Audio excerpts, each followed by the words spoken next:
Good evening. This is Evening News on Remo TV. I am Annie Baba Bekeluluwa. On national news, gunmen have abducted the monarch of Ikuru town in the Andoni local government area of Rivers State, HRM Arom Ikuru, at his residence on Sunday night.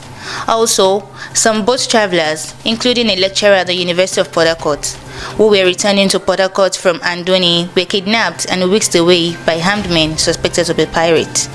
Mr. Maurice Ikuru, who is the monarch's palace spokesperson, confirmed his principal's kidnap to the Punch on Monday morning. Yes, it's true. It happened about 8:30 or 9 p.m., he said. When contacted, spokesman for the State Police Command, Inamdi Omoni, confirmed that some Port Harcourt-bound travelers were kidnapped, but was yet to get their identities. I can confirm that some persons who were coming back from Andoni were ambushed and kidnapped. Investigation is ongoing to get the details, Omoni stated. Still on national news, residents of Nassau village in the Federal Capital Territory, Abuja, said they thought a bomb blast had occurred when they heard a deafening sound on Sunday morning.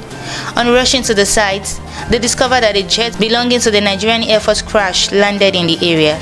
The jet en route Mina in Niger State crashed close to the runway of the Abuja airport after reporting engine failure. One of the residents who witnessed the accident, Ebube Onvedi, told our correspondent that they initially took the loud sound that characterized the crash for a bomb blast. The accident happened around some minutes to 11 a.m. this Sunday morning, and it caused confusion in Nassau, which, as you can see, is one of the communities boarding the Abuja airport. Many of us ran out of our houses when we heard the explosion. It really caused so much panic, as initially people thought it was a bomb blast. He struggled to say while still catching his breath. Another resident, who simply identified himself as Boyega, said he saw the aircraft struggling to land but eventually crashed and burst into flames. Boyega applauded the pilots of the aircraft, as he stated that the pilots averted what would have turned out to be a greater casualty figure. He said the pilot tried not to crash the plane on buildings because it was almost falling on some structures before it eventually drove to where there was no building. On international news, although schools are set to reopen to all pupils and March it is thought a few days flexibility may be built in to allow measures like testing to be put in place. Also on 8th March, new rules will allow with whom they can hold hands.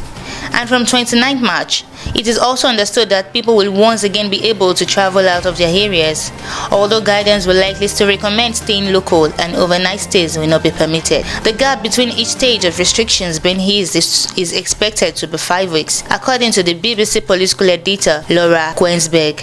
Vaccines Minister Nadim Zahawi outlined some lockdown easing measures in England. Boris Johnson will share his finalized roadmap with ministers later, before unveiling it to MPs and then leading a news conference at 19:00 GMT. Up to 6 people or 2 households will be allowed to meet outdoors from 29 March, the vaccines minister said. Rules will be lifted in stages and 4 conditions must be met at each stage.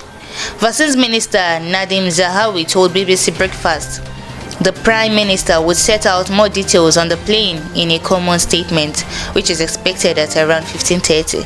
On sports news, with the coronavirus pandemic preventing the Lionesses playing any competitive game since a 1-0 loss to Spain in March last year, it's been an almost 12-month wait since the 34-year-old 149th game, when Scotland lines up in Tuesday's friendly against Northern Ireland, which is live on the BBC Sport website.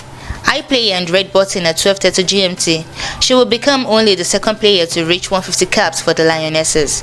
However, the Manchester City midfielder will still be 22 games behind record appearance holder Farrah Williams, and so knows a return to regular fixtures will be necessary if she is to stand a chance of surpassing Williams' haul. I've waited a year for this one, so if I have to wait another 22 years, maybe I would catch her, Scott told BBC Sports. I never have those targets in my head.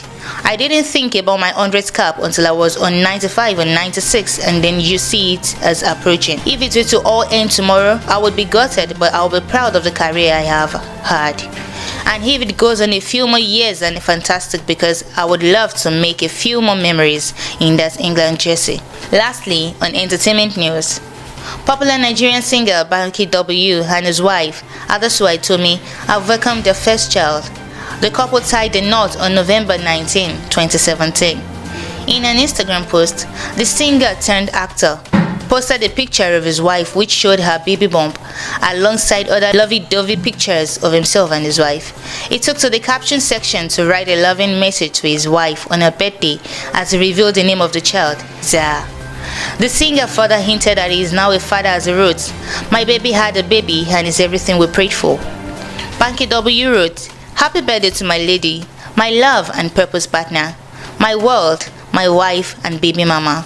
I didn't think it was possible for you to be more beautiful than you already were, but I was wrong, because you are not just beautiful, you are strong, you are grace and favored personified, and you are so much more. Words cannot properly express how grateful I am for you, how much I love you, or what we've been through. I'm thankful that you are mine, and that God made everything beautiful in His time.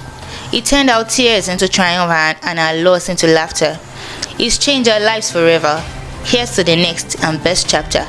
Nothing I can say or do can top what He gave us. My baby had a baby and is everything we prayed for." At Adesua told me, "Happy birthday, Mama Zah. I love you, scatter." That is all for evening news on Remo TV. You can follow us on every of our social media handles on Facebook, Twitter, Instagram, and YouTube as Official Remo TV. You can also check us out on our website www.remotv.com.ng. I remain Anibaba Bekelolua. Good night.